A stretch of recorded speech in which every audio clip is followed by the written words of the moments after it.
ನನ್ನ ಹೆಸರು ವಾಷಿಂಗ್ಟನ್, ಆದರೆ ನನ್ನ ನಿಜವಾದ ಹೆಸರು ಕೀತ್ ವಾಷಿಂಗ್ಟನ್. ನಾನು ಕ್ಯಾಲಿಫೋರ್ನಿಯಾದ ಸಾನ್ ಡಿಯೆಗೋ ನಗರದಿಂದ ಬಂದವನು. ಆದರೆ ನಮ್ಮ ಕುಟುಂಬ ಅಂದರೆ ನನ್ನ ತಂದೆ ಟೆಕ್ಸಾಸ್ ರಾಜ್ಯದವರು. ನಾನು ಜನಿಸಿದ್ದು ದಕ್ಷಿಣದ ಬ್ಯಾಪ್ಟಿಸ್ಟ್ ಕ್ರೈಸ್ತ ಸಂಸ್ಕೃತಿಯಲ್ಲಿ. ಅದನ್ನು ಬೈಬಲ್ ಬೆಲ್ಟ್ ಎನ್ನುತ್ತಾರೆ. ಬ್ಯಾಪ್ಟಿಸ್ಟ್ ಕ್ರೈಸ್ತನಾಗಿದ್ದ ನಾನು ದೇವರಲ್ಲಿ ನಂಬಿಕೆ ಇಟ್ಟಿದ್ದಾತನಾಗಿದ್ದು ಯಾವ ಧರ್ಮವನ್ನು ಮುಟ್ಟದೇ ಇದ್ದೆ. ನಾನು ಆಧ್ಯಾತ್ಮಿಕತೆಯ ಮಾರ್ಗವನ್ನು ಅನ್ವೇಷಿಸುತ್ತಿದ್ದೆ. ಧರ್ಮವನ್ನಲ್ಲ, ಆದರೆ ಉತ್ತಮವಾದುದನ್ನು ಮಾಡಿ. ಹೀಗೆಯೇ ನಾನೇನು ಮಾಡಿದರೂ ನನಗೆ ಒಳ್ಳೆಯದಾಗಲಿ ಅನ್ನೋ ಮನೋಭಾವ. ಒಂದು ದಿನ ನಾನು ಕಾರ್ ಅಪಘಾತಕ್ಕೊಳಗಾದೆ. ಆ ಅಪಘಾತ ನನ್ನನ್ನು ತಪ್ಪು ದಿಕ್ಕಿಗೆ ತೆಗೆದುಕೊಂಡಿತು. ನಾನು ಜೀವನದಲ್ಲಿ ಪ್ರತಿ ಕ್ಷಣವನ್ನು ಆನಂದಿಸಬೇಕು, ಎಲ್ಲವನ್ನೂ ಅನುಭವಿಸಬೇಕು ಅನ್ನೋ ಮನಸ್ಥಿತಿಗೆ ಬಿದ್ದೆ. ಈ ರೀತಿಯಾಗಿ ನನ್ನ ಜೀವನ ಮತ್ತಷ್ಟು ಅಕ್ರಮದತ್ತ ಹೊತ್ತಿತು. ಪ್ರತಿದಿನವೂ ಒಂದೇ ರೀತಿ ಬದುಕಿದ್ರೆ ಅದು ಬೇಸರವಾಗುತ್ತೆ. ಈ ದಿನಚರಿಯೇ ನೀರಸವಾಗಿತ್ತು. ಹೀಗಾಗಿ ನಾನು ವಿಶ್ವವಿದ್ಯಾಲಯಕ್ಕೆ ಹಿಂತಿರುಗುವ ನಿರ್ಧಾರ ಮಾಡಿಕೊಂಡೆ. ಅಲ್ಲಿ ನಾನು ವಿದ್ಯಾರ್ಥಿ ಹೋರಾಟಗಾರನಾಗಿದ್ದೆ. ಕಾಲೇಜಿನಲ್ಲಿ ರಾಜಕೀಯ ಚಟುವಟಿಕೆಗಳಲ್ಲಿ ಸಕ್ರಿಯವಾಗಿ ಪಾಲ್ಗೊಳ್ಳುತ್ತಿದ್ದೆ. ಈ ಕ್ರಿಯಾಶೀಲದಿಂದ ವಿವಿಧ ಜನರನ್ನು ಭೇಟಿಯಾದೆ. ಆಗ ನಾನು ಮುಸ್ಲಿಂ ಸಮಾರಂಭವೊಂದಕ್ಕೆ ಆಹ್ವಾನಿತನಾದೆ. ಆ ಕಾರ್ಯಕ್ರಮದಲ್ಲಿ ಒಬ್ಬರು ಭಾಷಣ ಮಾಡುತ್ತಿದ್ದರು. ಅವರ ಮಾತುಗಳು ನನ್ನ ಮನಸ್ಸಿನಲ್ಲಿ ಹೊಸ ಚಿಂತನೆಯ ಬೀಜ ಹಿತ್ತಿದವು.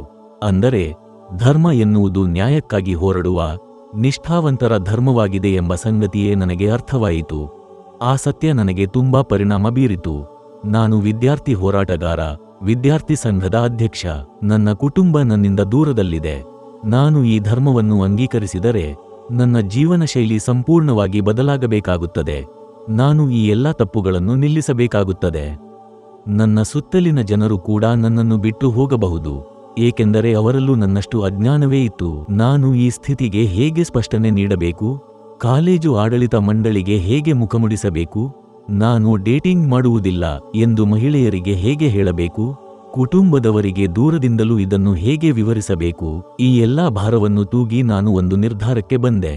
ನಾನು ನನಗೆ ಹೇಳಿಕೊಂಡೆ, ಇಸ್ಲಾಂ ಧರ್ಮ ನಿಜವಾಗಿಯೂ ದೇವರ ಧರ್ಮವಾಗಿದ್ದರೆ ದೇವರೇ ನನ್ನ ಎಲ್ಲಾ ಸಮಸ್ಯೆಗಳನ್ನು ನಿಭಾಯಿಸುತ್ತಾನೆ.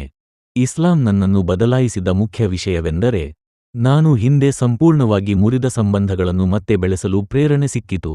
ಯಾರನ್ನು ನಾನು ಹಿಂದೆ ಮರೆತು ಬಿಟ್ಟಿದ್ದೆ ಅವರಿಗೆ ಫೋನ್ ಮಾಡಲು ಶುರು ಮಾಡಿದೆ. ಪತ್ರ ಬರೆಯಲು, ಭೇಟಿ ಕೊಡಲು, ನಗುಮುಖದಿಂದ ಇರುವುದು, ಇವೆಲ್ಲವೂ ಇಸ್ಲಾಂನಿಂದಲೇ. ಇಸ್ಲಾಂ ನನಗೆ ವಿನಮ್ರತೆಯನ್ನು ಕಲಿಸಿತು. ಇಸ್ಲಾಮಿನ ಬಗ್ಗೆ ಕಲಿಯುವುದಕ್ಕೆ ಮುಂಚೆ ಯಾರಾದರೂ ಏನೇ ಹೇಳಿದರೂ ನಾನು ಕೇಳದವನು, ಗೌರವಿಸದವನು. ಆದರೆ ಇಸ್ಲಾಂನಿಂದ ನಾನು ಇತರರ ಮಾತು ಕೇಳಲು ಸಹನೆ ಇರುವವನಾಗಿ ನನ್ನ ಜೀವನವೇ ಬದಲಾಯಿತು. ಇದಲ್ಲದೆ ಇಸ್ಲಾಂ ನನ್ನೊಳಗಿನ ಕ್ರೋಧವನ್ನು, ದ್ವೇಷವನ್ನು ಶಮನಗೊಳಿಸಿತು. ಯಾಕೆಂದರೆ ನೀನು ನ್ಯಾಯ ಇಲ್ಲದ, ಅನ್ಯಾಯದಿಂದ ಕೂಡಿದ ಜಗತ್ತಿನಲ್ಲಿ ಬದುಕುತ್ತಿದ್ದರೆ ನೀನೇ ನ್ಯಾಯದ ಪರಿಪಾಲನೆ ಮಾಡಬೇಕು ಅನ್ನೋ ತಾತ್ವಿಕತೆ ಬರುತ್ತೆ.